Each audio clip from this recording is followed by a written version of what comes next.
Before we go any further, just want to thank all the people over on Patreon, because without their help, none of this upgraded content that you'd be seeing would be possible. Over on the Patreon, you get exclusive sneak peeks at upcoming videos. You also get access to the Patreon only Discord server. Coming up soon, I'm going to be working on talking about other anime that I can't talk about here on YouTube, like say ReZero, Konosuba, and etc. I'm also going to start posting the scripts for video essays, and every 3 months we do an anime and manga haul. We also are going to open up the Patreon only Discord server to YouTube members at the $2 price tier, which also means that members will be seeing their name here alongside the patron. But with that being said, let's get back into today's video. Yo, what's going on, everybody? It's your boy Naruto Explain here, bringing you guys another review for Boruto Naruto Next Generations, episode 281. And now that episode 281 is done in the books, man, we got a lot to talk about, because first and foremost, this episode directly confirms a huge fan theory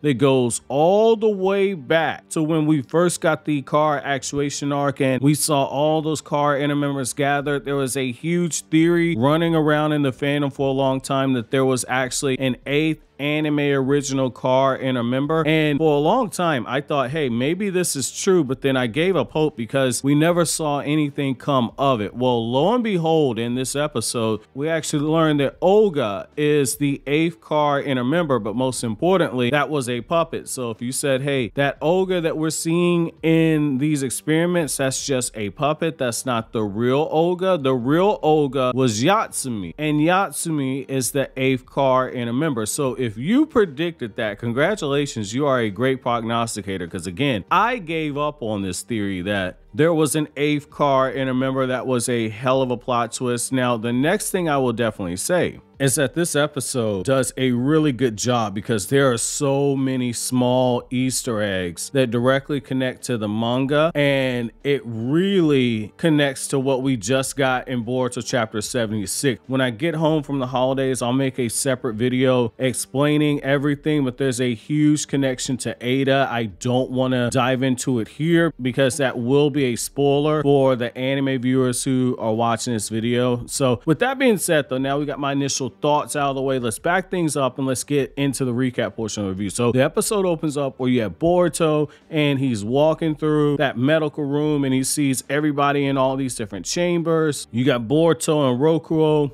They're talking. Boruto's like, hey, like, this is a genjutsu. I didn't feel any pain going on. Everybody's inside these tanks. It looks like they're still alive. Everybody who thought they died in a genjutsu, that's why they didn't actually wake up. We're still alive and we're still walking around, not actually brain dead like the rest of them, because we realized that it was a genjutsu. And when we quote unquote died, we knew it was a genjutsu. And so the three of them began walking around, Boruto, Yatsumi, and Roku. Yatsumi ends up finding a scroll, and so for a second you're thinking, okay, there's a scroll here, so maybe this is just another game, because you see the kanji start appearing on the wall and it says start, so it looks like it's another game. They start walking down this hallway. Yatsumi suddenly starts losing her footing, and then that's when Rokuo starts showing some of those elements that you get from Naruto Part 1, which is that a ninja must always learn to see past deception, which makes a lot of sense that he catches on to it before Boruto, simply for the fact that he's the one that has the most mission experience out of all of them. And so what he catches on to the fact is that as they're running through this hallway, Rokuo realizes that they're in a genjutsu, because he sees the puddle of water, he saw the fireplace and the logs inside of it. He's made small connections to everything going on in the room, and he realizes something isn't right here. And as they start running through the hideout, there are small things that really start making you realize that there's a car connection, because that fireplace and the table is the same table and fireplace that you saw Jigen and Delta having dinner at when Code was eavesdropping right before Delta decided to leave because of the whole Kawaki stuff. This is interesting right here, because it just shows you, like, wait a second, Honda, the writer for Boruto's anime, the lead writer at least, really started tying a lot of this stuff back into car and kind of planting those seeds in your head that this was a car connection before it actually got officially revealed. So that was a nice bit of storytelling that we got there. Now, the next thing that we end up seeing is that when Roku Rokuo says like, hey, can I see the map? Because we're going around in this loop. Something isn't right here. And then that's when the entire room just starts shaking, the entire hideout, and a trapdoor separates Boruto and Yatsumi, and Rokuo then demands that Yatsumi hands over the map. Boruto tries to use a Rasengan to break through the door. It doesn't actually break down, which that's again another sign that this is a Genjutsu, because a Rasengan should have been able to destroy that trapdoor. And so when Yatsumi then begins using her lightning release, she challenges Rokuo to a fight, and Rokuo warns her, hey, I'm not too generous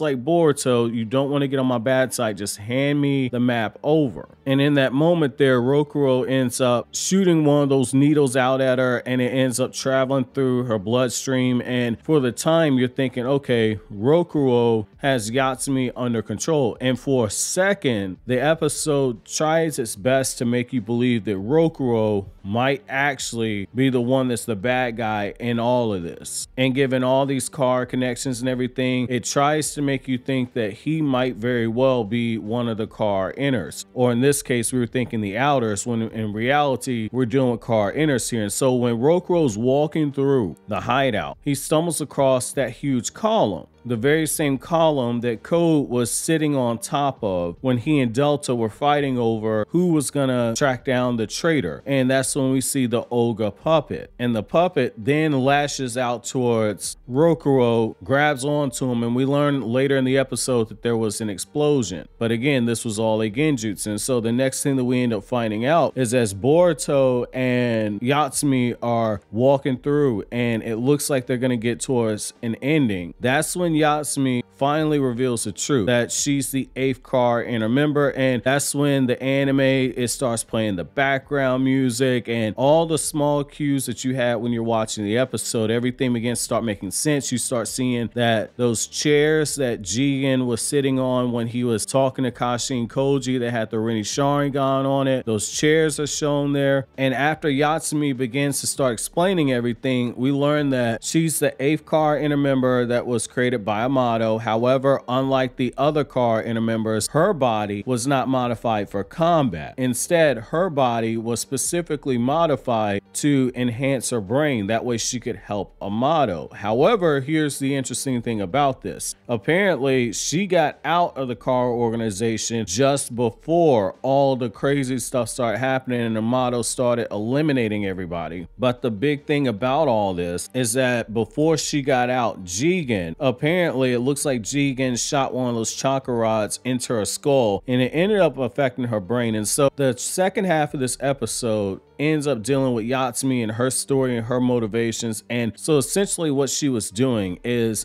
she was conducting her own experiments, because Amato and her were doing all that research, and it was specifically about trying to find out more about the human hearts and emotions and etc. And we see Yatsumi's true form as Olga, a grown woman. She's got the car inner symbol for the number 8 on her skull. And what I like about this is that, again, there's a connection to what's going on in the Boruto manga, because messing with affairs of the heart is something that we have with a certain character in the manga. And so it does look like we get confirmation that a certain power and ability is something ninja tech related. It's not what we were told. And this is, again, reason number 900 that when you look at the Boruto anime, people sit there and say, my God, this is filler. I don't like this. But all that stuff backdoor connects into what we're getting with the manga, because this is a direct bridge to manga content, just as we had a direct bridge in the car actuation arc where there were foreshadowed signs that Code actually had a karma seal, but none of that foreshadowing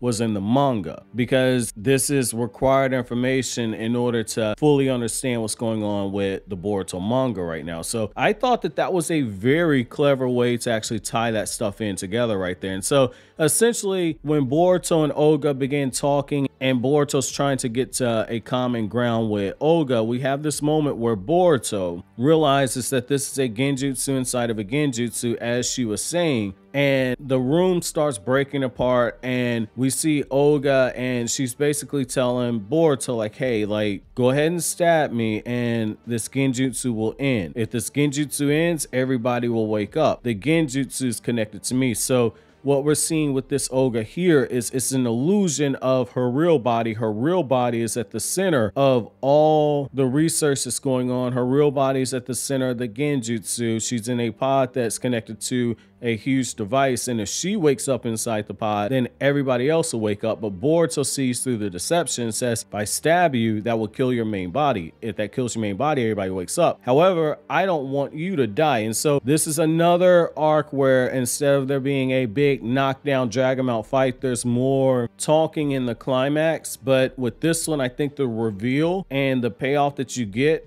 it works better. The main question though is, since we have this moment where after Boruto comes to in the real world because he's able to reach Olga and give her a new reason to live and a new reason to discover her humanity, Boruto's sitting there and he's waiting for Sarda and the others. However, the reveal that Yatsumi is Olga and Olga is one of the car inner members, the last one, I think that's enough of a payoff for me. I think that's more than enough because I think that this is actually good writing here. So I mean, overall, I'm pleased with the episode, man. This was a welcome turn of events. Now, the other thing I will say before getting out of here is the episode preview for the next episode is actually going to be adapting the Sasuke Retsuden novelization into anime format. However, this time they're going to actually not change the timeline like they've done with the other novels that they've adapted into Boruto and Naruto Shippuden, where they screwed up the timeline. So on one hand, I'm glad they're not doing this. They're keeping it in the proper timeline placement by actually making it a flashback. So this stuff is taking place before you got the Jigen stuff. I want to clarify that because you got people thinking that this is blank period content. This is content that takes place when Boruto's already a Genin going out on missions, but this is before the Jigen stuff. So I'm glad that they're doing this in the manner that they're doing it. So I mean, overall, I'm pleased with this arc. I'm pleased with the connections. My question is for the manga readers, do you guys agree with me that Yatsumi